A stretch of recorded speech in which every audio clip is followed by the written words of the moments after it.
పేరుకే రాజు కానీ ఆయనకి ఎటువంటి అధికారము లేకుండా పరిస్థితి.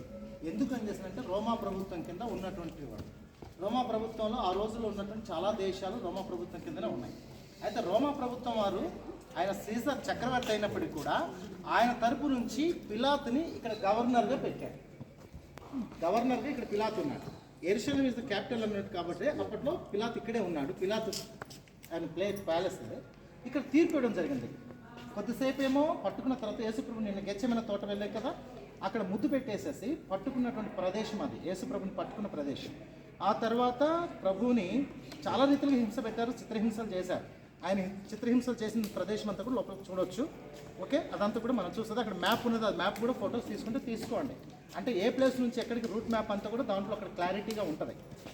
ఓకే, కొద్దిసేపు పిలాత్ దగ్గరికి, కొద్దిసేపు హేరోద్ దగ్గరికి, హేరోద్ నుంచి పిలాతు, ఈ ప్రకారంగా అయిన తర్వాత ఫైనల్ వెరిడిక్ట్ అంటే తుది తీర్పు మాత్రానికి అంతిమ తీర్పు ఇక్కడ ఇవ్వడం జరిగింది. సిలువ వేయండి, సిలువ వేయండి అని చేసి అన్నారు. సో ఇక్కడ సిలువ వేయడం జరిగింది. ఆయన కొరడాలతో కొట్టింది కానీ అవన్నీ కూడా మనం కొంచెం ముందుకు వెళ్ళిన తర్వాత చూడొచ్చు. ఆయనకు ఒక రాత్రంతా కూడా అక్కడ ఉంచినటువంటిది కూడా మీరు చూడొచ్చు. సరే, ఇవి మందిరాలు అనేటువంటిది కేవలం తర్వాత కట్టుబడి జరిగినటువంటిది. ప్రదేశం మాత్రానికి యేసుప్రభుని పట్టుకొని హింసించి తీర్పు ఇచ్చిన ప్రదేశం మాత్రం ఇది. ఇక్కడ నుంచి ఆయన సిలువ మార్గం పట్టుకొని పోయింది 14 స్టేషన్స్ మనం తర్వాత చూడబోతున్నాం. ఓకే అండి, Okay. We go to the third and fourth.